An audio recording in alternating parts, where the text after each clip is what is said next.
Bismillahirrahmanirrahim. Dear all, Assalamu alaikum. I hope you all will be fine. Class, today our topic is chemical properties of alkanes. Class, we have discussed in our previous lecture that alkanes are known as paraffins. The alkanes, also called as paraffins. Why? Paraffin is a Latin word. Param mean little and affins mean affinity.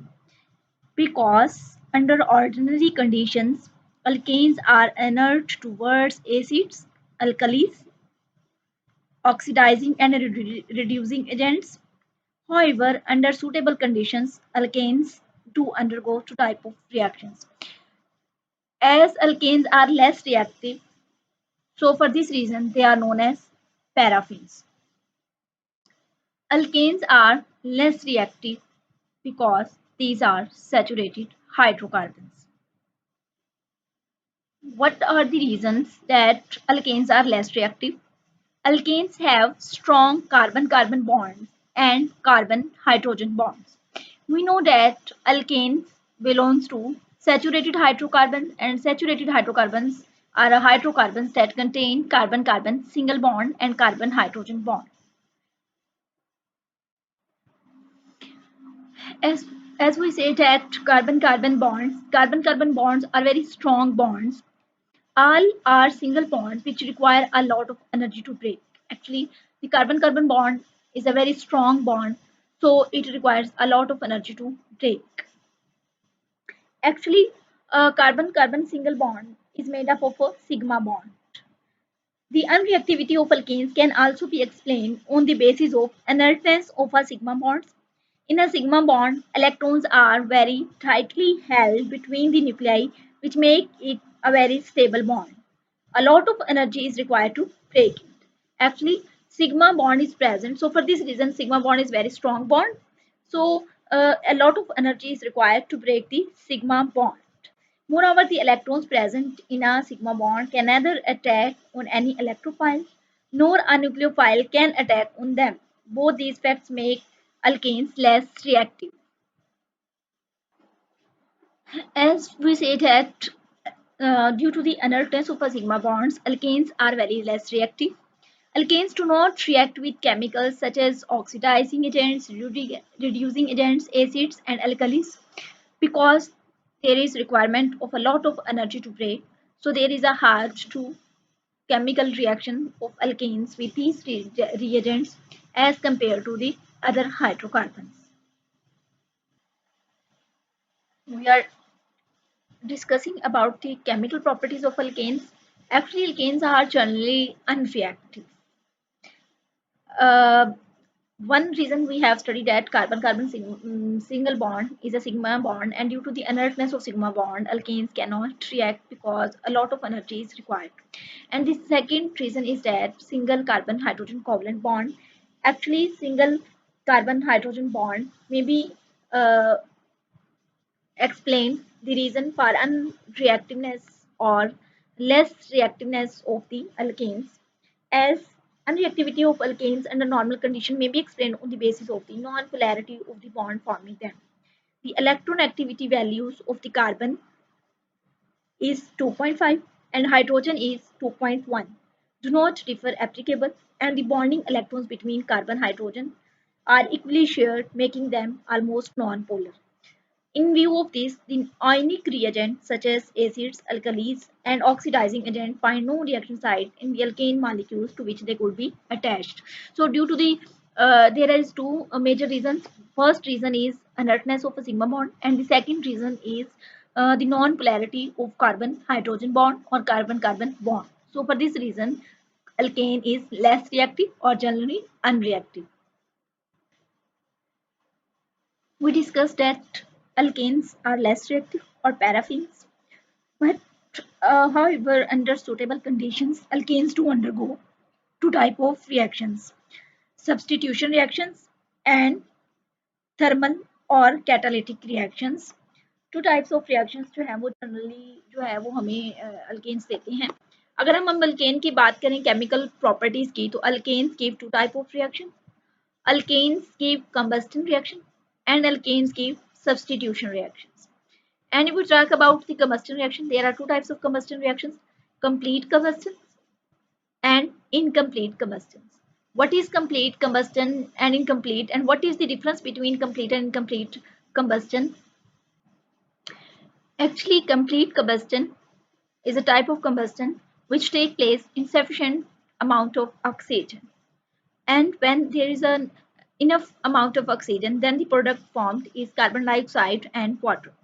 Incomplete combustion is a type of combustion when there is not enough and insufficient amount of oxygen, then incomplete combustion take place. And during the products of insufficient oxygen is carbon, carbon monoxide and water. Here in place of carbon dioxide is the formation of carbon monoxide and carbon black.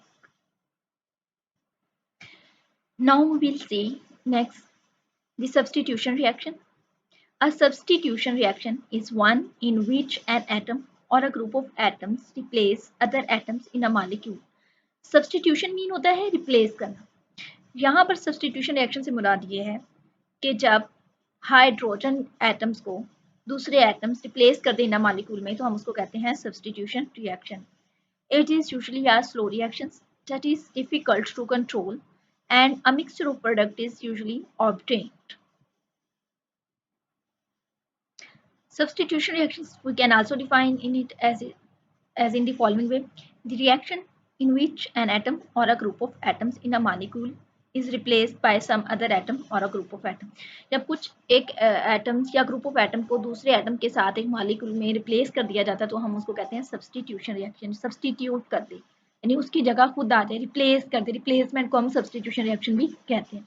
Alkanes undergo substitution reaction in which one or more hydrogen atoms are replaced or substituted by different atoms or groups such as halogen atom, हम इसको कहेंगे halogenation, nitro group, nitration, और sulphonic acid group sulphonation. Actually class यहाँ पर क्योंकि हम alkane की बात कर रहे हैं और हमें पता है अल्केन में कार्बन कार्बन बॉन्ड होता है और कार्बन हाइड्रोजन, तो यहाँ पर जब सब्सटीट्यूशन रिएक्शन की हम बात करेंगे अल्केन की, तो यहाँ पर ये होगा कि हमारे पास जो है वो हाइड्रोजन एटम जो अल्केन के हैं वो रिप्लेस होना शुरू हो जाएंगे वन बाय वन. अगर हम हेलोजिनेशन करवाएंगे तो इनमें से कोई हेलोजन एटम जो है वो उसको रिप्लेस कर देगा हाइड्रोजन एटम को. इसी तरह नाइट्रो ग्रुप रिप्लेस कर सकता है हाइड्रोजन एटम को और सल्फोनिक एसिड ग्रुप. तो इस तरह ये डिफरेंट तरह के सब्सटीट्यूशन रिएक्शन जो है वो अल्केन्स हमें देता है. Now we will discuss the types of substitution reactions. There are different types of substitution reaction. The first type is halogenation. As its name, halo mean halo, halo atoms and halo group. Halo family is present in a periodic table, that is fluorine, chlorine, bromine, iodine. So halogenation is a process in which there is a replacement of hydrogen atom of alkane by halogen atoms. This involves the replacement of one or more atoms of alkanes. Alkanes में हम कौन से atoms replace होंगे? Hydrogen atoms by the corresponding number of halogen atoms. It is found that the rate of reactions of alkanes with halogen is fluorine, chlorine, bromine, and iodine. This is the order of reactivity of the halogen group. सबसे ज्यादा reactive fluorine होती है, फिर chlorine, फिर bromine और iodine. और iodine का जो है वो रेट ऑफ रिएक्शन बहुत ही स्लो होता है. इनमें से भी अगर हम बात करें तो fluorine is too much reactive, but chlorine and bromine are moderate. So mostly जो हमें रिएक्शंस मिलेंगे हेलोजिनेशन रिएक्शन में वो क्लोरीन और ब्रोमीन के होंगे. Rates of replacement of hydrogen of alkane in tertiary में ज्यादा होता है, फिर सेकेंडरी में एंड फिर प्राइमरी अल्केन्स में इसकी ये रेशियो दिखाई गई है. तो class next we will see the type of halogenation is chlorination, and chlorination is a process in which there is a replacement of chlorine atom by the replacement of chlorine atoms by the hydrogen atoms in alkane. जब हम chlorine atom को hydrogen atom of alkane से replace करेंगे तो हम उसको कहते हैं क्लोरीनेशन. तो हम क्लोरीनेशन को डिटेल में पढ़ेंगे. Chlorination, firstly we will define what is chlorination. Actually, when alkanes react with chlorine in the presence of a sunlight or UV light or at high temperature, resulting in the successive replacement of hydrogen atoms with chlorine, called chlorination. And Chlorination actually take place under diffuse sunlight or heating, but not in dark. A mixture of the product is formed as a result of replacement of chlorine atom with the hydrogen atom of alkanes. And the product that is formed is known as CH3Cl is methyl chloride, CH2Cl2 is dichloromethane, CHCl3 chloroform and CCl4 tetrachloromethane और carbon tetrachloride भी हम इसको कहते हैं। ये तमाम products जो हैं वो हमें हासिल होंगी with the replacement of hydrogen one by one with the chlorine atoms. CH4 यहाँ पे रिएक्शन दिखाया गया है जिसमें CH4 मीथेन गैस है। जब ये क्लोरीन गैस से रिएक्शन करेगी तो यूवी लाइट की मौजूदगी में तो क्या होगा, CH3Cl यानी मिथाइल क्लोराइड फॉर्म होगा। अब क्या हुआ, और साथ में प्लस हाइड्रोक्लोरिक एसिड बनेगा HCl। अब क्या हुआ है यहाँ पे क्लास कि CH4 से एक हाइड्रोजन जो है वो यहाँ से Cl के साथ चला गया और एक हाइड्रोजन CH4 की जो एक हाइड्रोजन था उससे क्लोरीन रिप्लेस हो गई। अब ये देखें CH3Cl और जो एक हाइड्रोजन यहाँ से रिप्लेस हुई क्लोरीन के साथ वो दूसरे Cl एटम के साथ मिलकर क्या बनाएगी, हाइड्रोक्लोराइड। अब यहाँ पर देखें ये सिलसिला इसी तरह ऑनवर्ड जारी रहेगा, एक एक क्लोरीन एटम जो है वो रिप्लेस होता जाएगा। अब यहाँ पर देखें CH3Cl ये एक हाइड्रोजन जो एटम है यहाँ इसका अगर हम इसको ओपन लिख लें यहाँ से, ठीक है, तो ये रिप्लेस हो जाएगा किसकी जगह, क्लोरीन की जगह, इसकी जगह क्लोरीन आ जाएगा तो क्या बनेगा CH2Cl2।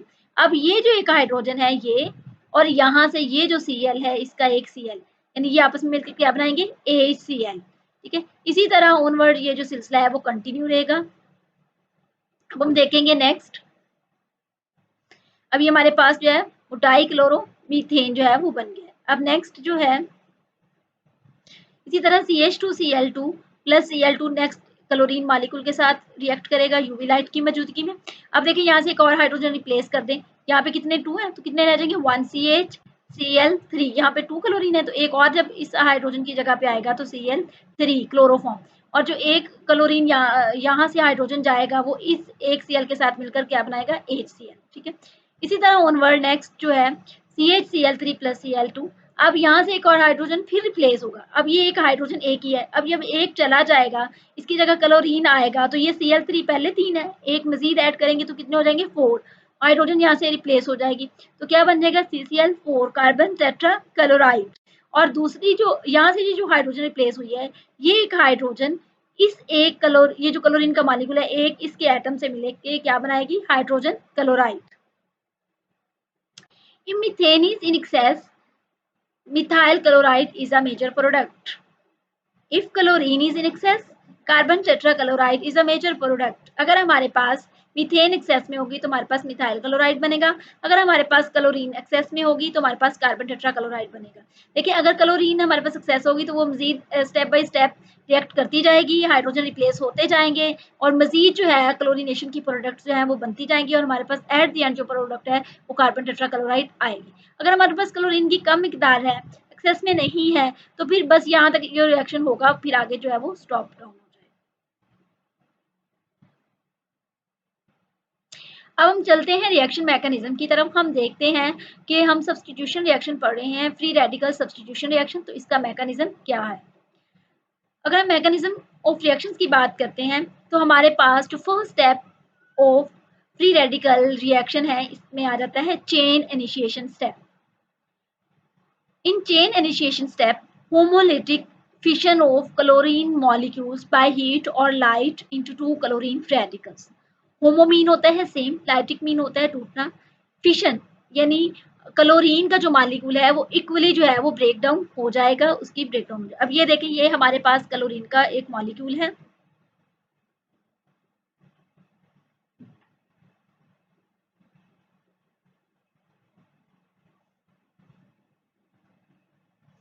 ये देखिए हमारे पास यहाँ पर ये क्लोरीन का मॉलिक्यूल है।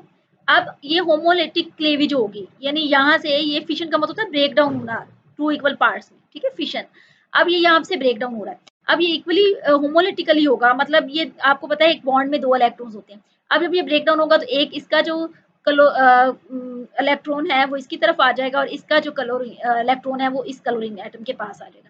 यानी ये बॉन्ड के जो 2 इलेक्ट्रॉन वो ब्रेक डाउन होंगे और हर जो एक इलेक्ट्रॉन है वो अपने रेलेवेंट एटम की तरफ मूव करेगा। इसको भी एक क्लोरीन एटम, इस क्लोरीन एटम को भी एक क्लोरीन में वो इलेक्ट्रॉन मिल जाएगा, फ्री इलेक्ट्रॉन, और इसको।